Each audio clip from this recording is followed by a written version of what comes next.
This is CBC Nova Scotia News. Tonight, request denied. Convicted murderer William Sandeson loses his bid to get taxpayers to fund his appeal. Doctor downsizing. Patients voice their frustration after a family physician cuts his practice by 10%. And free soccer. A Mahone Bay club makes sure all kids get the chance to play. Building clouds and fog patches tonight with some patchy drizzle overnight and into Thursday. Overall, a quiet day before some wet weather arrives late Thursday and through early Friday. We'll break it down with your full forecast coming up. Good evening. Nearly 9 years after he murdered Taylor Sampson, William Sandeson is still waging legal battles. But in his latest bid, Nova Scotia's highest court has rejected Sandeson's attempt to have taxpayers cover the cost of his appeal. Blair Rhodes reports. After so many legal twists and turns, the details of this case are fairly familiar. In August of 2015, William Sandeson lured Taylor Sampson to his apartment in South End, Halifax, where he shot him dead. The two men were meeting to do a drug deal. At his first trial, Sandeson was convicted of first-degree murder. He claimed a gang entered his apartment, killed Sampson, then slipped away with his body. That conviction was overturned on appeal, leading to a second trial last year. This time, he was convicted of second-degree murder. He almost immediately served notice that he'd be appealing that verdict as well. He asked Nova Scotia Legal Aid for financial assistance and was denied. The Appeal Committee of Nova Scotia Legal Aid also rejected his bid, leading to an appearance last week before a justice of the Court of Appeal. But Justice Cindy Bourgeois says she's not convinced Sanderson needs the government assistance. She says he has about $640,000, much of it in Bitcoin. Some of that money is frozen because of a wrongful death lawsuit filed by Taylor Sampson's mother and younger brother. Sanderson also has other debts, but Justice Bourgeois found he still has enough money to pay for an appeal on his own. Blair Rhodes, CBC News, Halifax. A sentencing hearing got underway today for the teenager who has admitted to attacking two staff members of a Bedford high school last year. The boy, who is now 16, has pleaded guilty to 2 counts of aggravated assault. The incident happened at CP Allen High School in Bedford in March of 2023. Today's hearing began with expert testimony from a forensic psychiatrist who evaluated the boy. But a discretionary publication ban was imposed on that evidence, preventing the reporting of what the judge considers, quote, highly private information. Several people were in the courtroom expecting to provide victim impact statements about the attack, but that did not happen. Lawyers only received the statements today and want more time to examine them. The hearing has been adjourned until next month. Cape Breton Regional Police are investigating a suspicious death in Sydney. Officers were called to a residence on Macaulay Lane yesterday afternoon after reports of disturbance and someone banging on doors.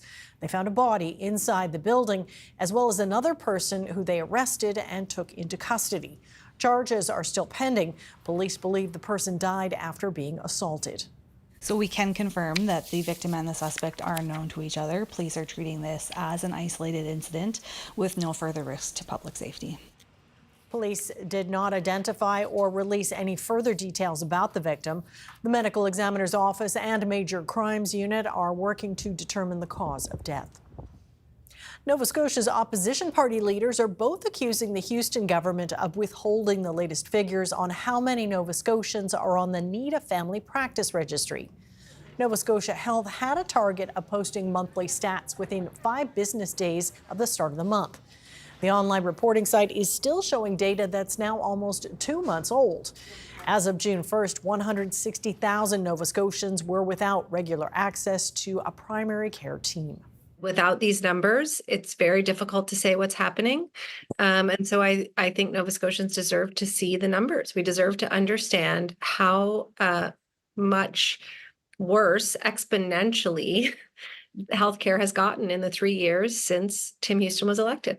The fact is that we've got twice as many people without a family doctor under Tim Houston's leadership, despite the fact that he said he had the solutions to fix healthcare. And instead of being upfront with Nova Scotians about this, they always try to hide this information. CBC has asked for an explanation for the delay, but the province has not responded. And that wait list for a family doctor just got longer. A physician in Cape Breton is cutting his practice by 10%, leaving some patients frustrated and upset. Kyle Moore reports. The purpose of this letter is to inform me that you have been randomly selected as one of the patients who are discharged. This letter received by mail is how Amy Letournel found out she no longer has a family doctor. I was very disappointed. I didn't know what to think at the beginning. I was just thinking, why me, you know, considering the fact that I'm one of the people that need them the most right now.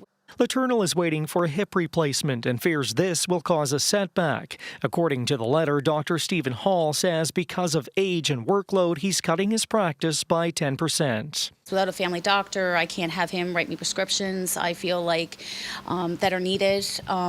And I feel like I have to explain my story all over again. It's like being back to ground zero. Doctors Nova Scotia says about 23% of family physicians in the province are over the age of 60, with more than 120 family medicine vacancies in Nova Scotia. You only have to look at the Native Family Doctor Registry to realize that we're in a deep hole.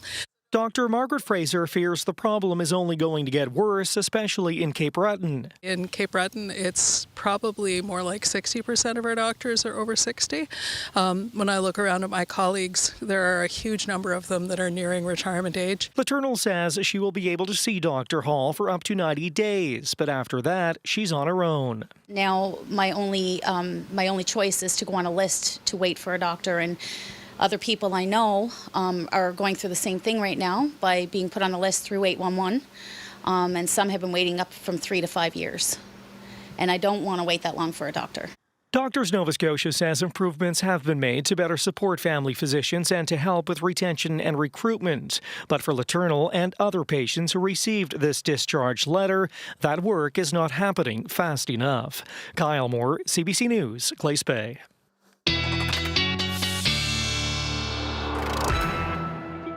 So Ryan, another beautiful summer evening out there. Yeah, it's lovely. Clouds building in a little bit across the south and west, Amy, but overall just a terrific day overall yet again. High temperatures today, right in the wheelhouse of where we should be for this time of year. Temperatures into the mid-20s. Lovely. A little cooler in those onshore winds, of course, but the things cleared out quite nicely this morning, a little earlier than expected. Now, the clouds have been kind of building back in ahead of our next system, which is going to continue to blanket us with some clouds over the next 24 to 36 hours. Couple of showers kicking up here into the southwest based on the radar, Yarmouth down through Shelburne.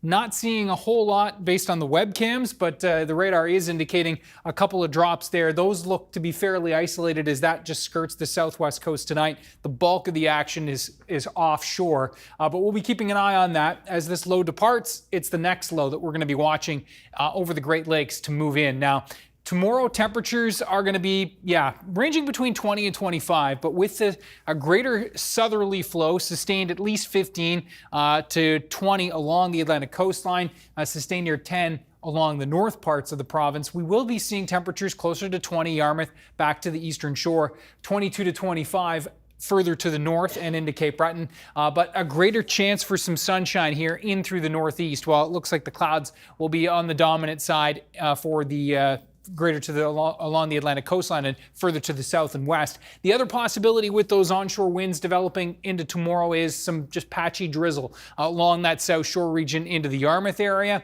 Overall, though, looking at a pretty quiet day. Now, that system that I mentioned over the Great Lakes, that works through Thursday night, but forecast models have been really kind of backing off on the amount of precipitation it's going to throw our way.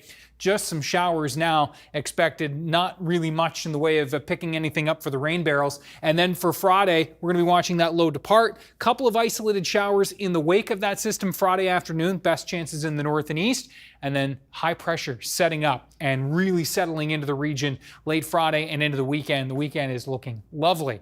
We'll break it down with your 7-day forecast coming up in just a few minutes, Amy. All right, liking the sound of that. Thanks, Ryan. Thank you. A group of politicians from around the Nova Scotia-New Brunswick border are lobbying for work to begin to protect the Chignecto Isthmus.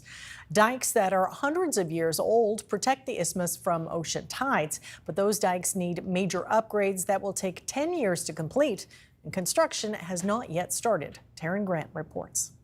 Just barely above sea level, the Chignecto Isthmus is all that keeps Nova Scotia from being an island.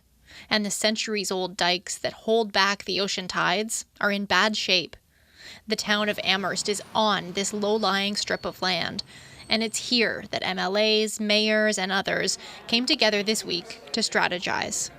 It's a huge issue, and it's so vitally important to the town of Amherst because we're in the flood zone. Experts say this area could be devastated by flooding before the end of the century unless something is done to protect it. If a major storm hits when the tides are high, the dikes could breach. Local politicians say the provinces and Ottawa are wasting time. This has been dragging on for so long, and government after government, I'd say provincially and federally, have just let us be in this situation where our constituents' lives and property are at risk. Yeah, the people that I represent are not happy at all with the government's approach. People want shovels in the ground yesterday. The idea that it's going to be another 10 years and the continued delays is not acceptable. There's no construction happening yet, but the government of Nova Scotia says there is work underway. Staff are studying the environment and coming up with a design plan to protect the isthmus. The latest cost estimate is $650 million. We need the higher levels of government to work out who will pay how much to get this project underway. The provinces want Ottawa to pay. Ottawa only wants to cover half the cost. That debate is now before Nova Scotia's highest court. This New Brunswick senator thinks a bill he introduced could help move things forward. There's been lots of discussion over many, many years, but it didn't seem to be getting the exposure that it needed to get. His bill would push the work into federal jurisdiction. It passed through the Senate this spring, but there's no guarantee it will make any progress in the House of Commons. Meanwhile, the people living on the Chignecto Isthmus can only hope the work gets done before the perfect storm. Taryn Grant, CBC News, Amherst. The Canadian Food Inspection Agency says there are now 4 active MSX zones in Prince Edward Island, causing alarm for many in the oyster fishing industry. The MSX parasite is not harmful to humans, but it can affect oysters' growth and has killed up to 90% of wild oyster stocks in Cape Breton and the U.S. The first test for the deadly oyster parasite came back last week in Bedeque Bay. There are now 3 additional zones on the island. All are under quarantine.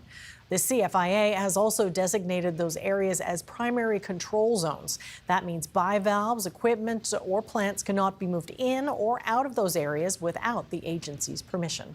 Oysters are capable of becoming strongly resistant to MSX, both in the wild, and of course in aquaculture settings. Which is really a product of just how bad this disease is. It's not a gentle agent of natural selection. It's a sledgehammer.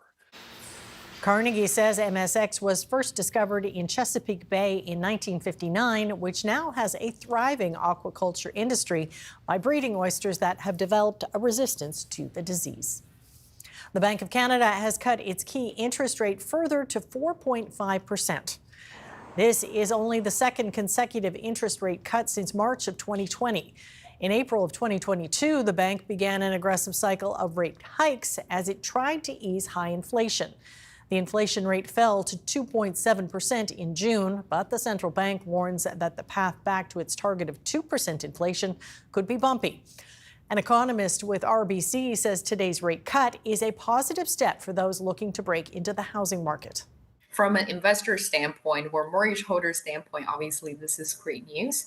Bond yields have come down already in anticipation to rate cuts. So, borrowing rates have been moderating, although they're still pretty elevated. But I think for a lot of would-be buyers out there that were put on the sidelines for the past couple of years, obviously the environment is only going to get more friendly as we move forward. And I talked to RBC economist Claire Fan about how people are feeling about their personal finances. That is our newsmaker just after 6:30.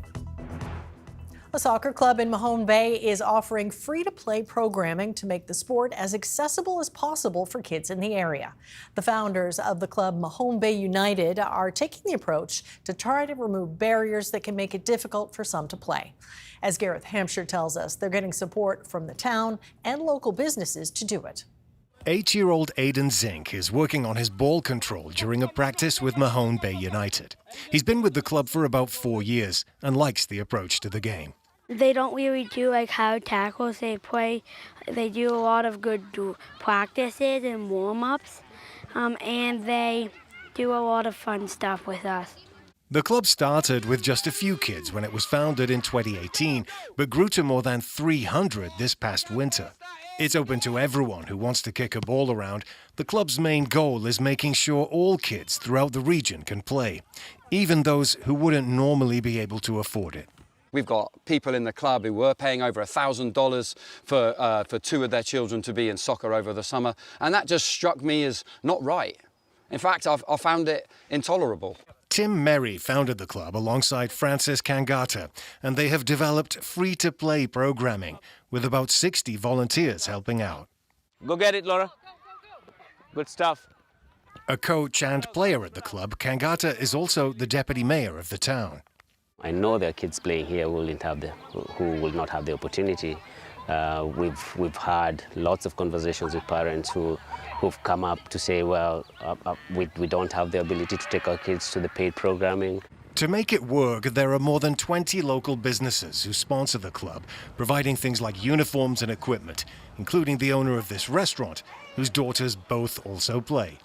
Giving back to something that I'm passionate about, which is sports, it means a lot to me.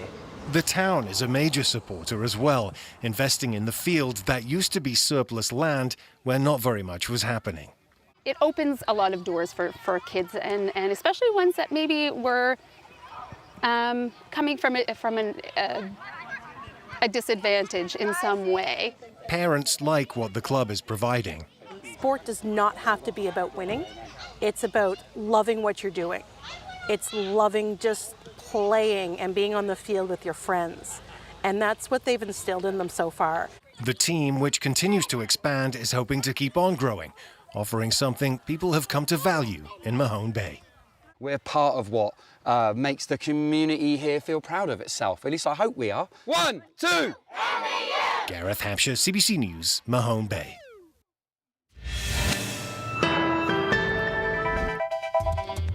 Coming up, officials expect 2 major wildfires burning in Jasper National Park will continue to grow as high winds and dry conditions continue.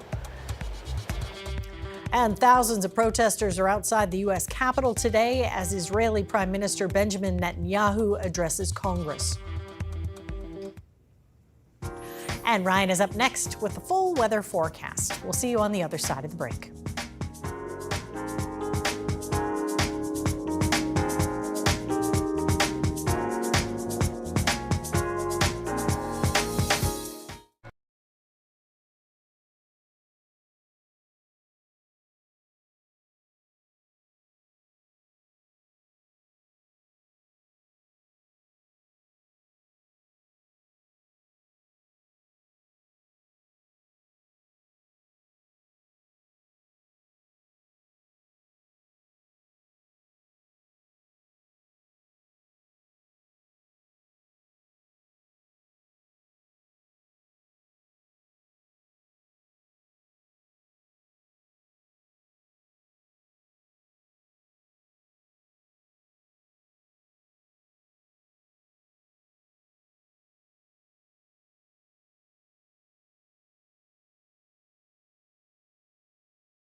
You're talking about some showers coming, but not a real soaking, right? Definitely I don't know. not. The lawns are pretty dry. Yeah, we've had some hits of showers here and there, but nothing substantial, not for quite a while. So it is getting dry. So we're gonna have to keep an eye on the burn ban this weekend, because the weekend is looking great, and a lot of folks are gonna be out and enjoying it. So just make sure that you are keeping an eye on the burn ban.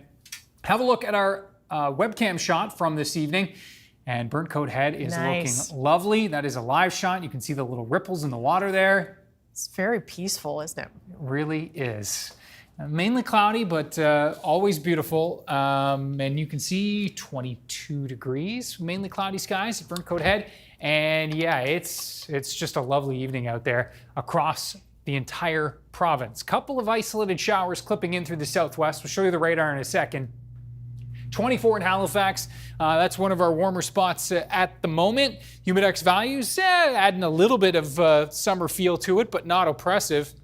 This is what the dew point values look like.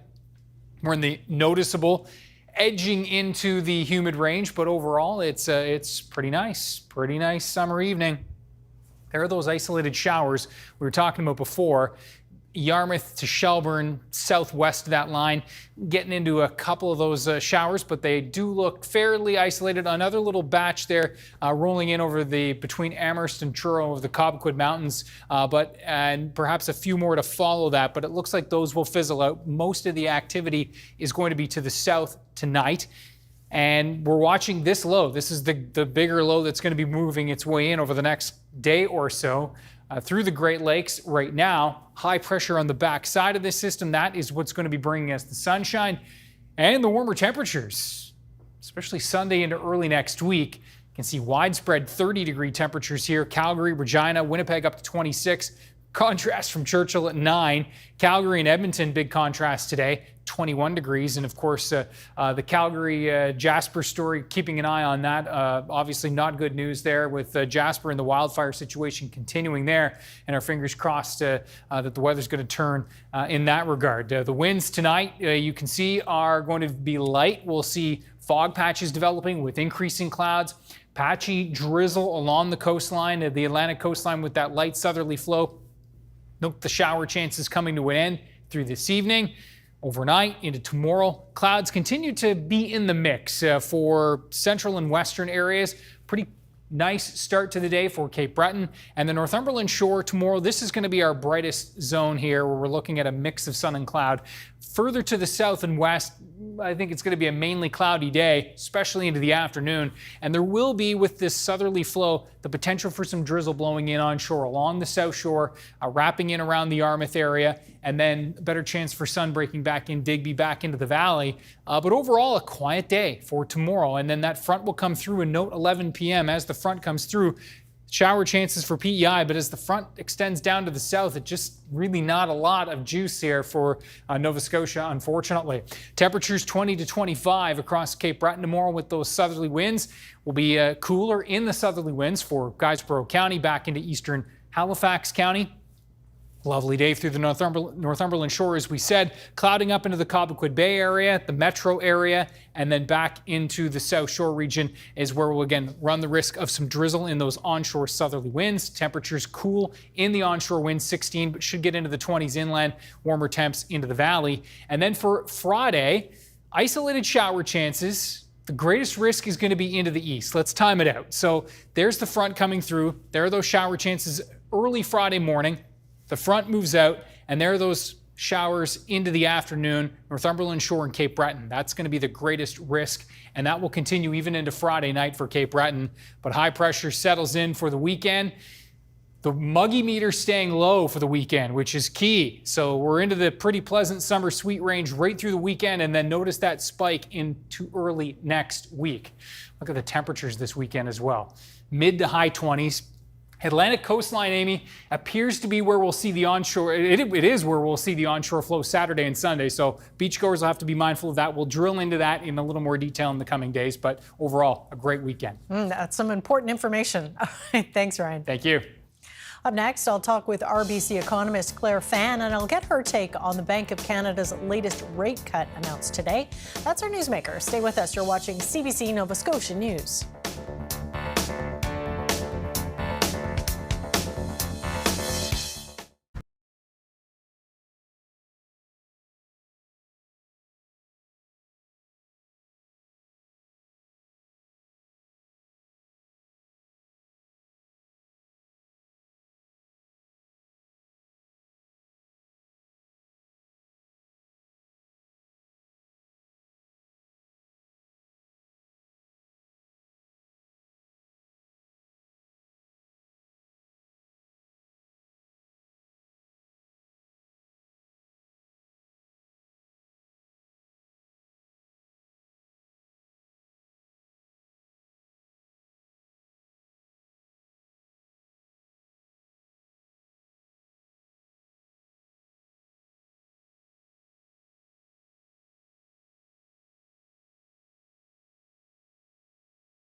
The Bank of Canada delivered another interest rate cut today, lowering it a quarter point to 4.5%.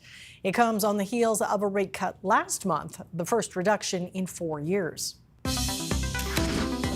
For more on this, we're joined by RBC economist Claire Fan. So what has been the reaction so far to this second rate cut? I mean, the decision itself was obviously very widely anticipated ahead of the announcement, but I think probably the more surprising element here was just how dovish the Bank of Canada Governor Macklem was sounding during the press conference. And, you know, a lot of emphasis or focus was placed on downside risks when it comes to inflation. Such as the state of the economy. We've actually seen some upside surprise in the inflation, but those were pretty much just overlooked. So I think overall, that really tells us where the Bank of Canada stands when it comes to, you know, just balancing the risk between doing too much versus not doing enough. At the present moment, I think they're definitely more concerned about not being able to provide the economy with the stimulus that it needs at a fast enough pace, more so than it is concerned about, you know, doing too much. Now, what impact do you think this will likely have on the real estate market? Right. So obviously to date, or at least latest data that we've got for June, there's been a little bit of a bounce back in terms of resale activities, but prices were still, you know, seeing pretty muted response overall. And I think that's also another part, even though it wasn't spelled out, let's say, in the announcement today, that was more encouraging from a Bank of Canada's perspective, because they do not want what happened in the spring of 2023, which was, you know, we did see a brief upward spiral in terms of market activities, as well as prices, when the Bank of Canada merely paused the interest rate hikes at the time. So this collectively, I think, obviously, as long as residential sort of real estate or resale activities start to moderately rebound, as long as that pace isn't something similar to what we saw in the spring of last year, I think that really wouldn't be, you know, adding too much of a risk, at least from an inflation standpoint. Now, from an investor standpoint or mortgage holder standpoint, obviously, this is great news. Bond yields have come down already in anticipation to rate cuts. So, you know, borrowing rates have been moderating, although they're still pretty elevated. But I think for a lot of would-be buyers out there that were put on the sidelines for the past couple of years, obviously the environment is only going to get more friendly as we move forward. So are you anticipating more rate cuts in the future, or should this be seen as the status quo for a little while? Yeah, absolutely. We're anticipating more rate cuts. I mean, per Macklem's words, he's basically telling us to anticipate more rate cuts should inflation continue to gradually ease as they are projecting. And their projection really isn't something, you know, for a tremendous slowdown. They're basically asking for core inflation to slow to 2.5% over the second half of this year. And in the second quarter, it was at 2.7%. So it wasn't a far stretched or far-fetched goal or target when it comes to inflation. And I think that also speaks to, in another way, their confidence as well for inflation to gradually moving lower, but do so gradually, but still moving lower nonetheless. And for them to be able to leverage that as something to, you know, essentially to provide more stimulus to the economy by cutting interest rates. Well, how do you think people are feeling about their personal finances in general?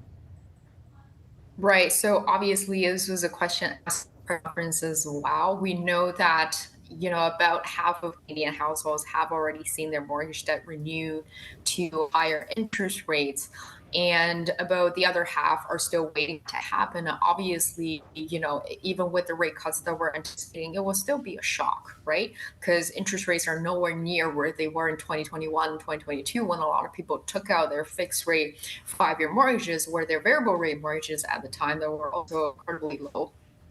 So for, again, a lot of households, it will still sort of be a sticker shock when it comes to mortgage payments, for lack of a better word. But I think that's also why, you know, all the more reasons for Canada to potentially jump ahead, even with sort of, you know, cutting interest rates and stimulating the economy, and to potentially get ahead of some of the more impact, because all they're sort of trying to do, or all they've been trying to do with rate hikes so far is to sort of demand to a point where inflation can come down. And we've seen signs of inflation progressively coming down, which means the goal at point is 90% sort of reached already. And the last thing that they want to do at this point is to keep interest rate high, more harm to Canadian households, unnecessary harm, essentially. All right. Well, thank you very much for your time on this. We appreciate it. Thank you, Amy. Coming up, final preparations for the Paris Olympics include plans for keeping athletes cool, as this year's games could be the hottest on record.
Welcome back. Two major wildfires burning in Jasper National Park in Alberta continue to threaten a nearby town. High winds and dry conditions persist, and officials expect the fires will grow. The town of Jasper and the park remain off limits. More than 10,000 people have been forced to leave. Most have gone to British Columbia. The CBC's Kyle Bax is in Kamloops, BC, with the latest. Some evacuees from Jasper are staying at campgrounds and RV parks throughout this area. They either plan to stay a while to wait out the situation or make a quick stop before heading towards southern Alberta. You know what? You figure it out.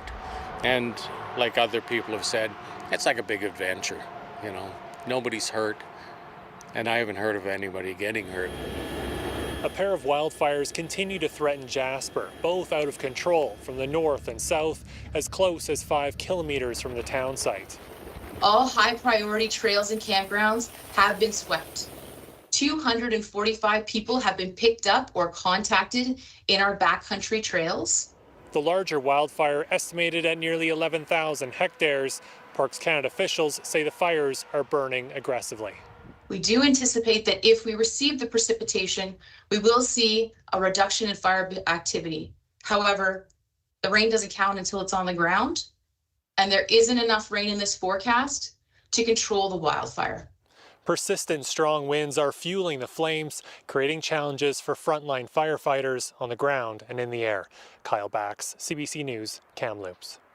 Israeli Prime Minister Benjamin Netanyahu addressed the U.S. Congress in Washington today, defending the war in Gaza.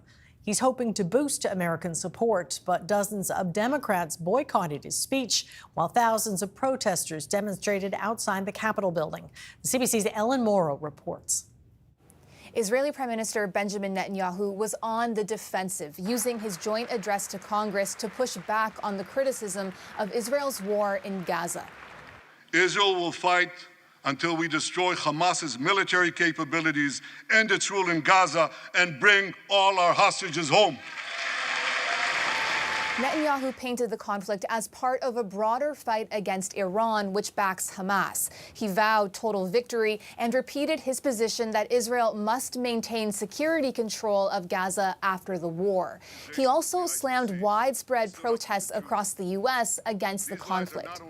They refuse to make the simple distinction between those who target terrorists and those who target civilians, between the democratic state of Israel and the terrorist thugs of Hamas. As he spoke, there were thousands of protesters outside the Capitol building condemning the human cost of the war. More than 39 Palestinians have been killed, say Hamas health ministry officials in Gaza. Stop the killing. It's not a political statement. Just stop the killing. What's wrong with that? What's going on now in Gaza is not acceptable in any shape or form. Netanyahu was invited to speak by the Republican Speaker of the House, Mike Johnson, while dozens of Democrats chose to boycott his address over Netanyahu's conduct of the war. To be able to mount the highest dais in the House of Representatives and be invited for a joint address of Congress is one of the highest honors that we have in the United States. And I don't think that this is an appropriate time. Netanyahu gave little indication of progress on a ceasefire deal, referring only to efforts to free the hostages. Many Israelis have accused him of not doing enough to secure their release. Netanyahu pushed back on that. The war in Gaza could end tomorrow if Hamas surrenders, disarms, and returns all the hostages. Netanyahu will meet with President Joe Biden tomorrow, where the months-long U.S. efforts to broker a ceasefire deal will be the main topic of conversation. Ellen Morrow, CBC News, Washington. A dire warning today from the United Nations in a new report on world hunger. It says billions of people don't have access to adequate food. And as the CBC's Anna Cunningham tells us, despite the urgent need, efforts to end global food insecurity have stalled. This United Nations report certainly does seem to paint a rather bleak outlook for the millions suffering chronic hunger globally, and also for the UN's goal to eradicate world hunger by 2030, which it now seems, according to the findings of this report, is looking increasingly impossible to achieve. It says that the numbers going hungry have barely changed over the past year. Globally, on average, 1 in 11 people faced hunger, but that is 1 in 5 people on the continent of Africa, and that's including in countries such as the Democratic Republic of Congo, Nigeria, Ethiopia, Yemen, and South Sudan. This is a lengthy report. It does mention Gaza. It quotes the World Food Programme's global report on food crisis for this year, saying that 100% of the population in the Gaza Strip faced high levels of food insecurity. Now, earlier this month, we did hear from a group of independent UN experts who declared that famine has now spread through the Gaza Strip. This report also says that Afghanistan and Haiti have populations facing high levels of food insecurity. Now the situation is very challenging. We are in a worse situation today than 9 years ago when we were launching this goal to eradicate hunger by 2030. And because the world has changed, we have climate change, we have conflict, we have economic crises, we have rising inequalities. Now, in terms of why so many people globally face hunger, the report says there are 3 factors at play. They are conflict, extreme climate and the economy, all adding to more people being exposed to hunger and food insecurity. The UN says the real key to ending hunger will come with improved financing for countries that need the most help. Anna Cunningham, CBC News, London. A plane crash in Nepal's capital has killed 18 people. The pilot is the only survivor. He suffered non-life-threatening injuries. The Bombardier regional jet operated by a Nepali airline crashed on airport property shortly after takeoff. The cause remains under investigation, but an airport official says the pilot may have made a wrong turn as the plane left the runway. All of the victims were technicians with the airline. They were being flown to another airport about 100 kilometers away.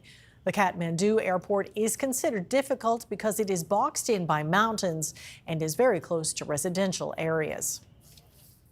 A powerful typhoon is slamming Taiwan with winds topping 240 kilometers per hour.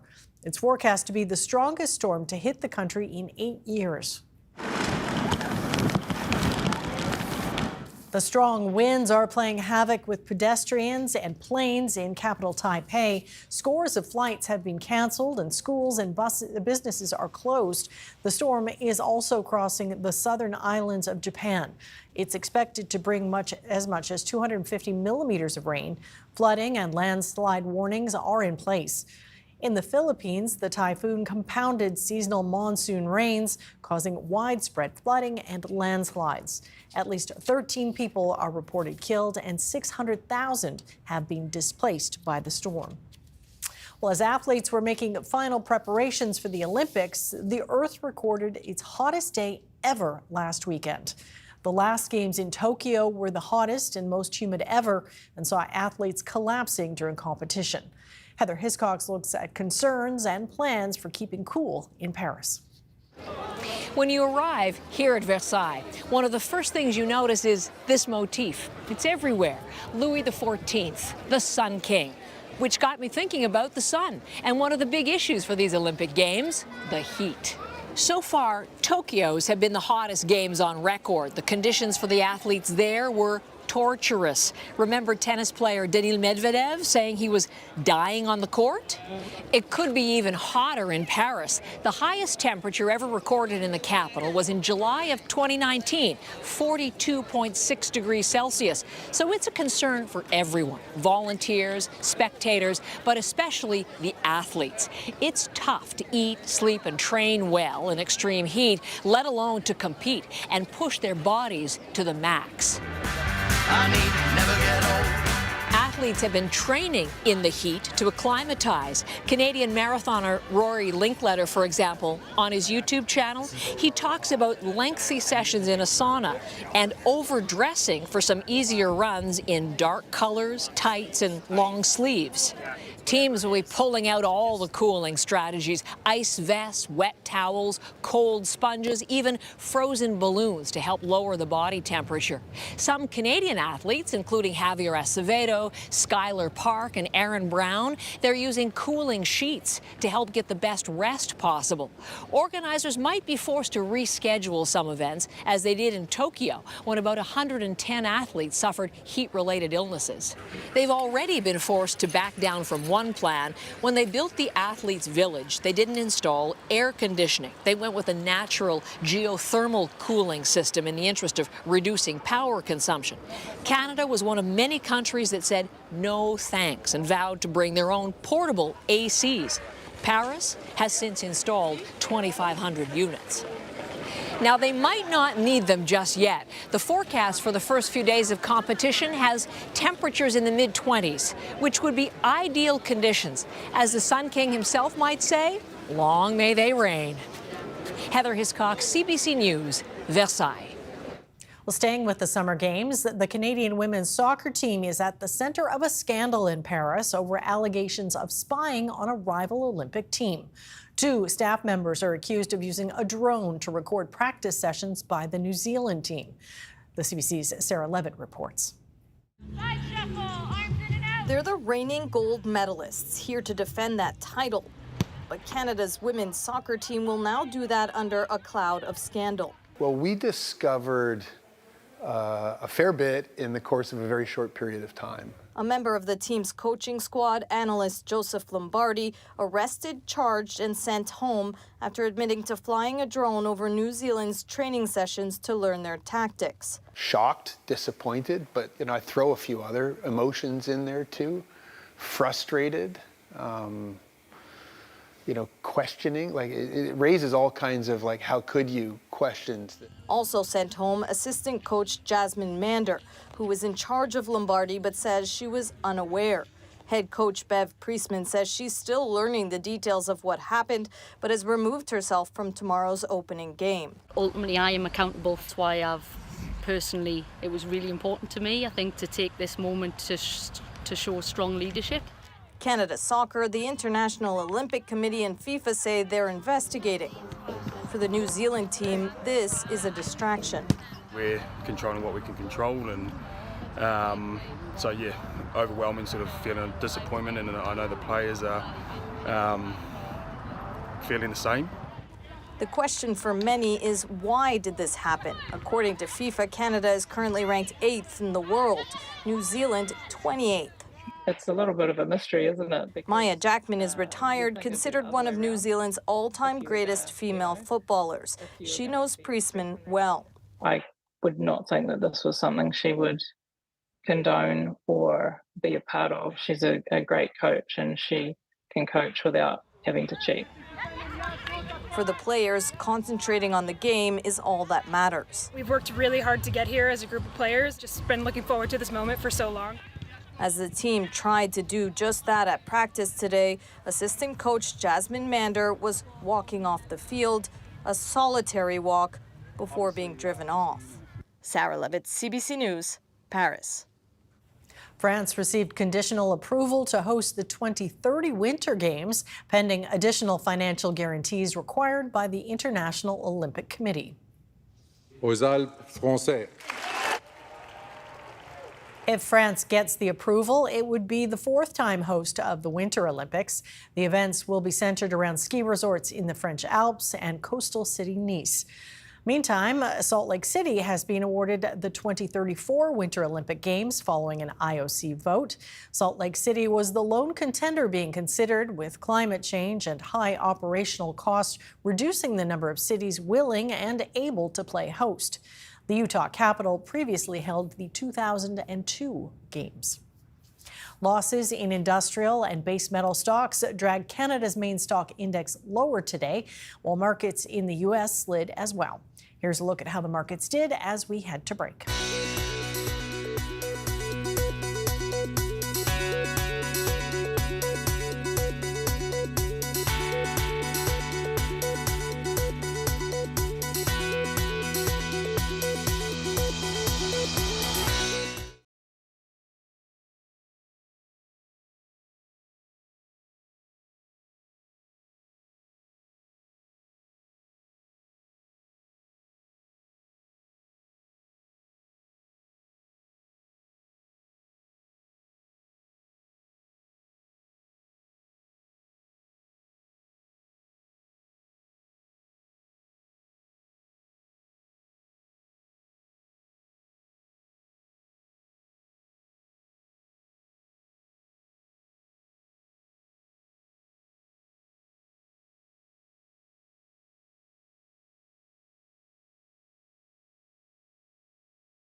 You know, for folks who've been on vacation, they've had some pretty nice weather. It's been a nice stretch. I hope it holds out for mine, Ryan. I'm holding you to it. No pressure.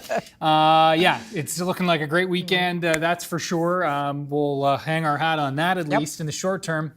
Have a look at our viewer painting of the day. This one a little different for sure, but a great email that I received. This one on the LaHave River from Russ and Heidi Mead. It is. Wow. They sailed the Tillicum 1, that is the boat you see there, 14,000 miles from BC via the Panama Canal to their home on the LaHave from 2009 to 2013. That's quite a trip. It is. Robin Wall is the artist. He knew the previous owners of the boat. He painted this boat when he lived in BC and then was reunited when he migrated to southern Nova Scotia and reunited with the boat on the opposite side of the country, and that's what inspired the painting you see here. Robin passed away at the age of 94 last summer. However, his beautiful work obviously lives on. It sure does. Yeah. Thanks to Russ for sharing that story and the beautiful painting from Robin. And on the LaHave tomorrow, it's going to be likely a little on the foggy side right at the mouth of the river, but we'll see those fog patches retreating back to the coast. Some patchy drizzle in the morning possible, some sunny breaks into the afternoon. We will see a brighter day towards the north and east, where we'll see a mix of sun and cloud, Northumberland Shore and into Cape Breton. For Friday, looking at a chance for some isolated showers in the morning and an isolated risk into the afternoon as well. Let's get right to the muggy meter and show you that dew point is going to stay nice and low. So summer sweet, pretty pleasant right through the weekend, which is great news. Although it will spike next week when we will see some muggier air working its way in. That'll bring an increased chance for showers, it appears, by Tuesday. Okay. Well, you know, sometimes the next best thing to tasting a baguette in Paris is smelling the famed French staple. If you rub the surface air, it smells the bread. This recently unveiled commemorative scratch and sniff postage stamp. It is designed to evoke the feeling of walking into a French patisserie, but the real-world smell tests for the stamps have not been consistent. Some have described getting hints of vanilla or flan custard, but not the baguette itself, and others say they only smell paper.